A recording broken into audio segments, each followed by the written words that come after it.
Salut les amis, j'espère que vous allez bien. Alors nous nous retrouvons aujourd'hui pour parler d'un film assez spécial, Gummo, réalisé par Harmony Korine, sorti aux États-Unis en 1997, donc 1997, et 2 ans plus tard, donc en 1999-1999, en France et en Belgique. Alors, dans les rôles principaux, on a Jacob Reynolds, Nick Sutton, Linda Mans ou encore Chloé Sevigny, des acteurs pour la plupart amateurs, bon, à l'exception de Chloé Sevigny qui a eu une belle petite carrière par la suite. Alors, le résumé en quelques mots, l'histoire se déroule donc dans les faubourgs de Xenia, une petite ville de l'Ohio qui a été victime d'un terrible ouragan il y a une trentaine d'années, dont elle ne s'est jamais remise. Il y a quasiment plus d'électricité, quasiment plus de boulot, les 3 quarts des habitants sont tous au chômage, les enfants et adolescents sont entièrement livrés à eux-mêmes. Et parmi tout cela, on va suivre donc l'errance de 2 jeunes ados, Tumblr et Solomon, au physique d'ailleurs assez particulier, qui vivotent comme ça à droite et à gauche de petits larcins et qui vont faire des rencontres pour la plupart assez iconoclastes. Voilà. Alors pourquoi est-ce que j'ai eu envie de vous parler de ce film? Eh bien parce que, aussi bizarre que ça puisse paraître, j'ai un rapport assez particulier avec ce film. Voilà, j'en avais entendu parler il y a maintenant une bonne dizaine d'années, même un peu plus, 12-13 ans, via un article sur les cahiers du cinéma qui traitait de ce qui était devenu à l'époque le cinéma indépendant. Et voilà, ils étaient repartis sur le cinéma indépendant américain des années 90, et plus particulièrement celui de Larry Clark. Donc si vous connaissez un petit peu le travail de ce monsieur, donc c'était avant tout un photographe qui a consacré l'essentiel de sa vie professionnelle à filmer des adolescents, pour la plupart en grosses difficultés sociales, voilà, qui souffraient de toxicomanie, de délinquance. Il a d'ailleurs consacré un ouvrage sur ça, ouvrage d'ailleurs qu'il a appelé Tulsa, et qui a servi de source d'inspiration, en tout cas en partie, à Paul Schrader, donc pour son scénario de Taxi Driver, et donc également à Martin Scorsese. Et oui, comme quoi. Larry Clark, qui quelques années après est devenu lui-même réalisateur, hein, en réalisant notamment Kids, film qui traitait déjà de l'adolescence, mais d'une manière bien sombre, avec quand même des jeunes ados de 13-14 ans qui couchaient à droite et à gauche. C'était l'époque en plus où le sida était encore très dans l'air du temps, on va dire. Un film qui a été très controversé à sa sortie pour sa crudité, justement, parce que c'était le premier film sur l'adolescence, en tout cas le premier film américain sur l'adolescence, où on montrait comme ça des images assez trash d'adolescents qui se battaient entre eux, voilà, qui avaient des rapports sexuels filmés de manière très crue. Et alors, ce qu'il faut savoir dans toute cette histoire, c'est que le scénario de Kids a été justement écrit par Harmony Korine. Harmony Korine, qui a été donc le bras droit de Larry Clark, pour la petite histoire. Outre le scénario de Kids, Larry Clark, Harmony Korine, pardon, écrira également celui de Ken Park, qui lui défrayera vraiment la chronique quelques années plus tard. Ken Park, réalisé à nouveau par Larry Clark. Et donc ici, avec Gummo, Harmony Korine, qui était tout jeune d'ailleurs à l'époque, hein, il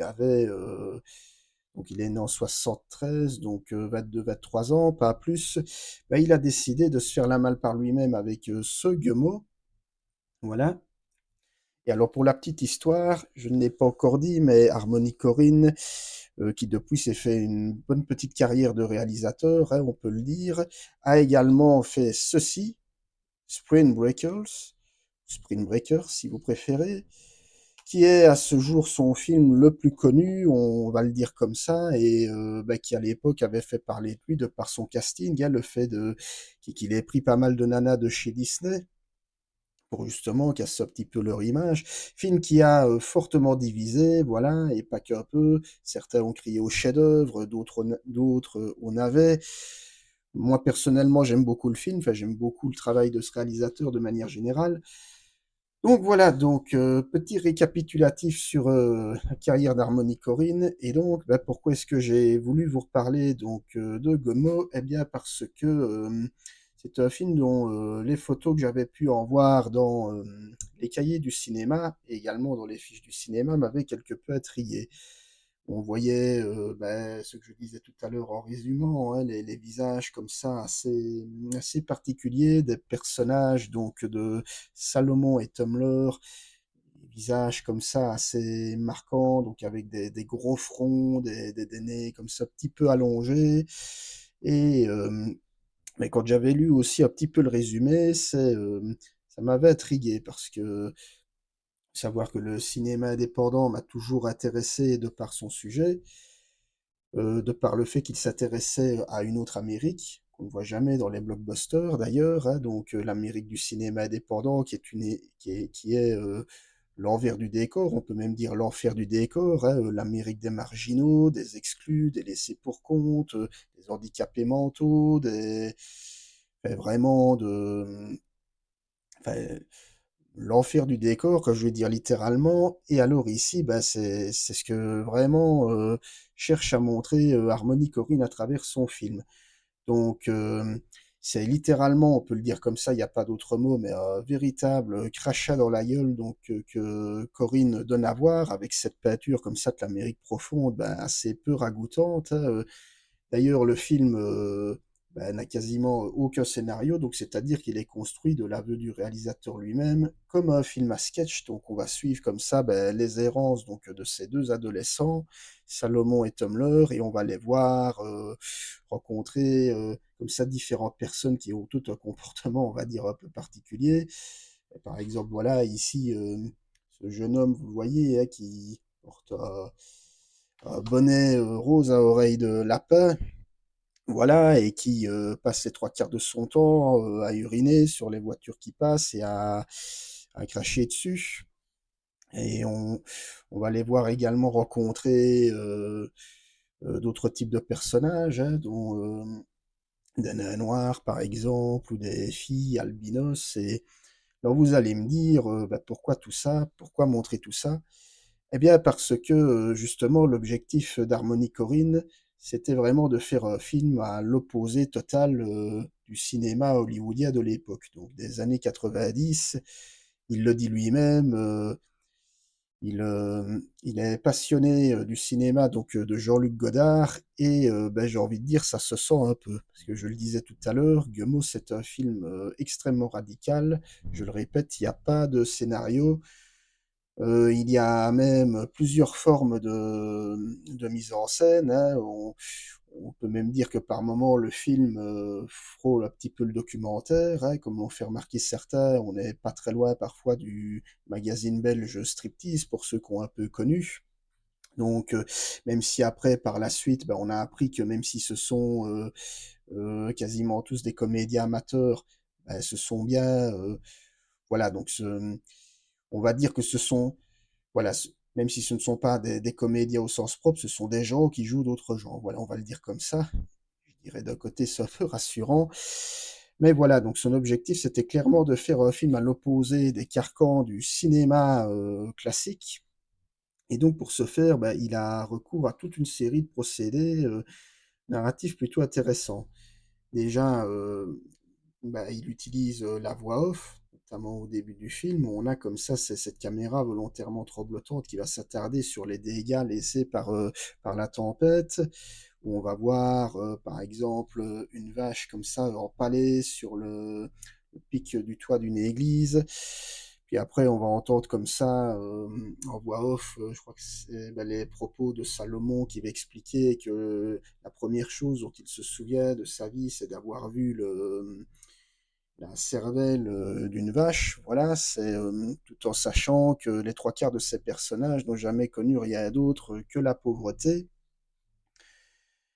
Alors, et donc, mis à part, la voix off, eh bien, il va également utiliser comme ça des sortes, fausses interviews. On va voir différents personnages qui vont s'adresser comme ça, face caméra et dire un petit peu, si leur mode de vie, leur satisfait et cetera, et c'est d'ailleurs assez troublant parce que c'est vraiment, toute une s bah, tout un tas de personnes différents qui vont défiler, face caméra, quoi. C'est-à-dire on va voir une dame âgée qui va dire ce qu'elle pense de sa condition de vie, puis on va voir un petit garçon, peut-être 6-7 ans, qui va pas arrêter de dire des insanités à la caméra.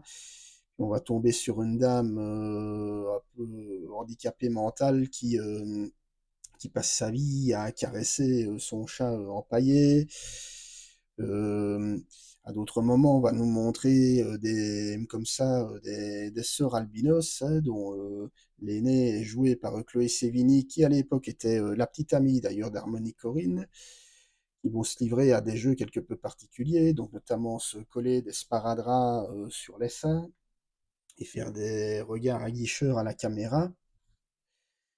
Et donc en fait tout cela, bah, Corinne va nous le filmer, d'un côté, façon documentaire, mais on va quand même bel et bien rester dans le domaine de la fiction parce que, c'est aussi un film dans lequel il y a pas mal de musique, hein, dans Gummo, notamment pas mal de hard rock, parfois même du hard metal, voilà, et parfois aussi, des images d'archives, hein, en noir et blanc qui vont revenir un peu sur le passé de la ville.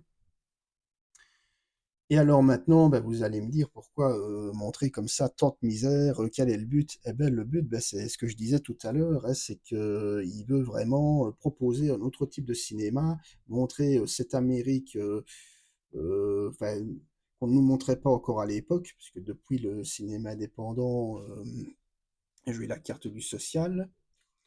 Mais surtout, et c'est là que j'aime beaucoup, ce film, bah, c'est qu'à aucun moment il ne se moque de ses personnages, voilà. Il ne les méprise pas, il ne les prend pas de haut, il les montre tels qu'ils sont, donc marginaux, complètement, bah, je vais dire complètement paumés. Quand je vais dire on va les voir, comme ça, errer, vivoter, et rêver à certains types de paradis, qu'ils ne pourront jamais atteindre. Parce que je le disais tout à l'heure, pratiquement toute, dimension sociale a disparu suite à l'ouragan, hein. Ils ne savent même pas, trouver du travail, il n'existe même plus d'agence d'emploi, quitter la ville, bah, c'est compliqué, et donc bah, ils font ce qu'ils peuvent pour gagner un petit peu d'argent, quitte même à faire des choses, quand même pas toujours très très bienvenues, hein, comme par exemple le fait de tuer des chats pour les revendre à des Chinois, puis s'acheter, de la colle ou, parfois de la musique. Donc c'est mais, à aucun moment il arrive à nous rendre, ces personnages profondément détestables. Voilà, on voit qu'ils sont, tous, déconnectés de la réalité, hein, mais il nous fait comprendre que c'est voilà, ils sont nés comme ça et qu'ils ne peuvent rien y changer. Voilà, c'est un peu comme, bah, je veux dire comme quelqu'un, voilà, qui naît dans une situation normale, voilà, qui un enfant, voilà, il naît, il grandit, il va à l'école, puis il fait des études, il trouve un travail et cetera. Voilà, la vie normale, et ici, bah, Corinne nous dit un peu que quelque part, bah, ces gens-là, c'est un peu, ils ont aussi entre guillemets «une vie», mais qui pour eux est normale, et donc vu qu'ils n'ont jamais connu rien d'autre que la crasse et la misère, bah, n'ont pas d'autre choix, si je puis dire, que de continuer à vivre, là-dedans.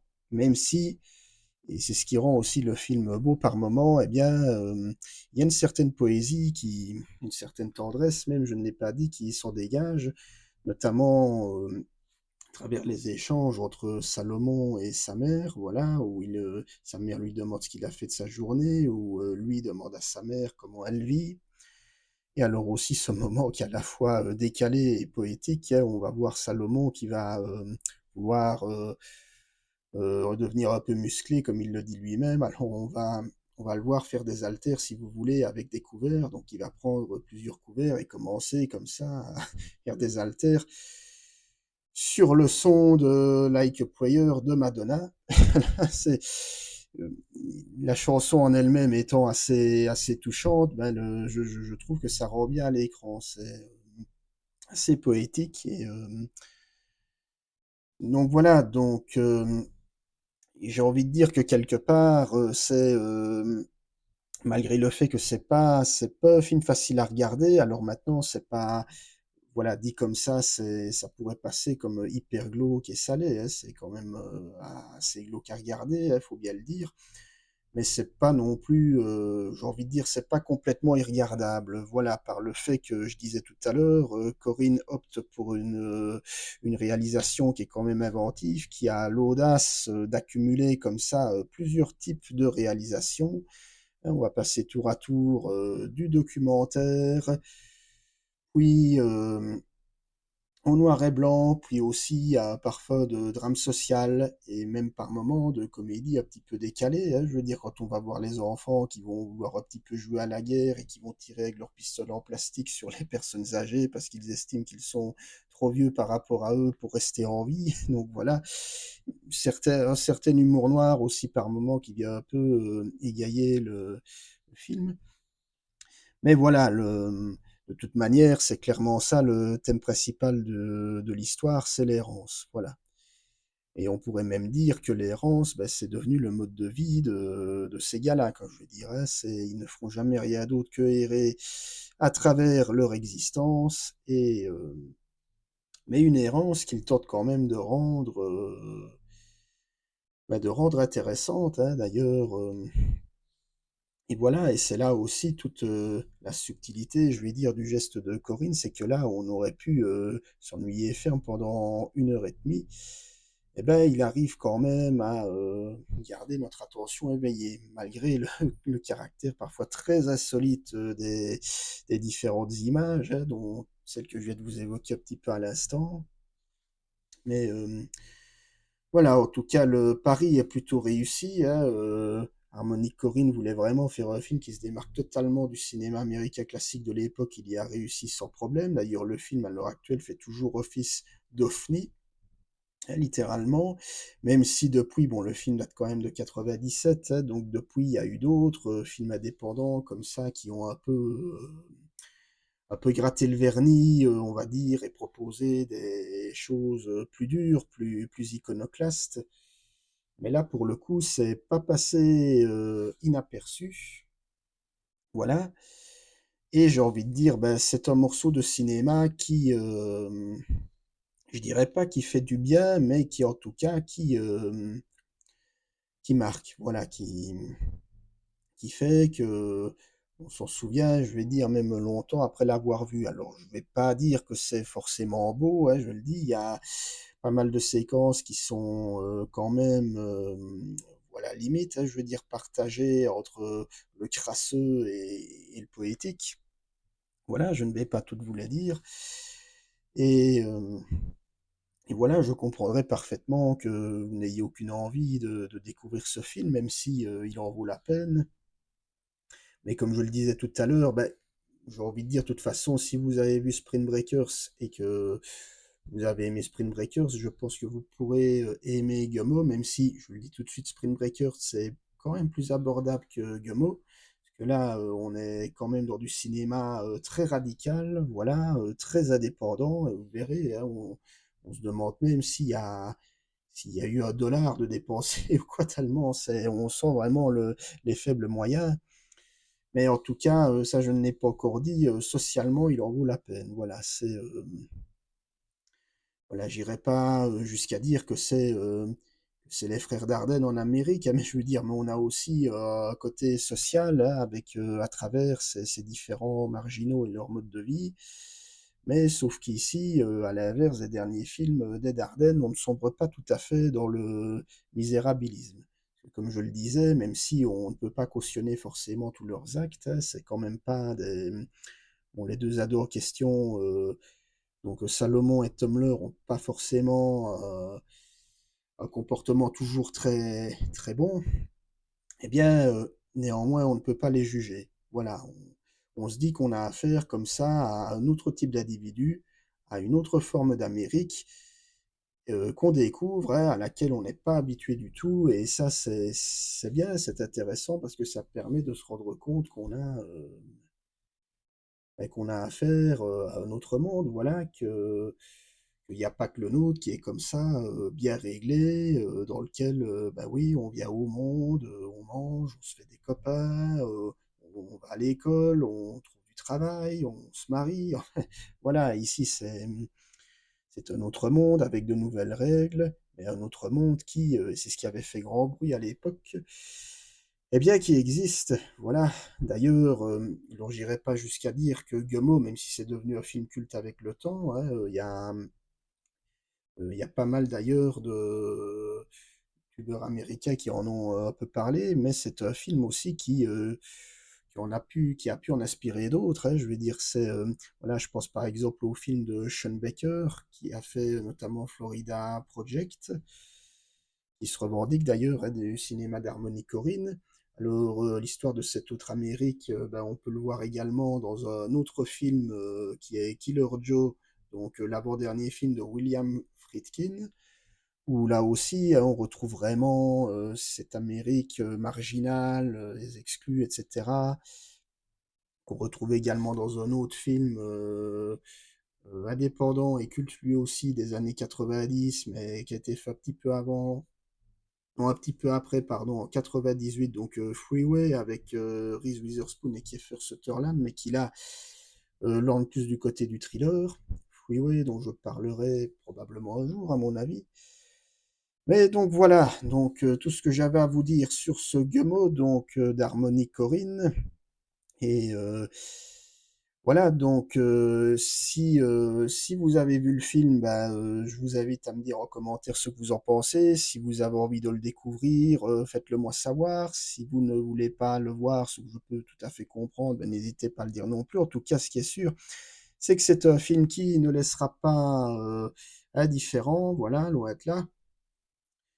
Mais de toute façon, et ça je le disais, c'est un petit peu aussi le but de la chaîne, hein, le cinéclectisme, c'est de parler de tous les genres de cinéma, quels qu'ils soient. Voilà, pas uniquement des films de divertissement, pas uniquement les dernières sorties, donc j'insiste, c'est vraiment parler de tous les genres, quels qu'ils soient. Voilà, qu'ils soient plaisants ou autres d'ailleurs. Voilà, quant à moi, je n'ai plus qu'à vous souhaiter un bon week-end, une bonne fin de journée et je vous donne rendez-vous très bientôt d'une d'eux. Salut!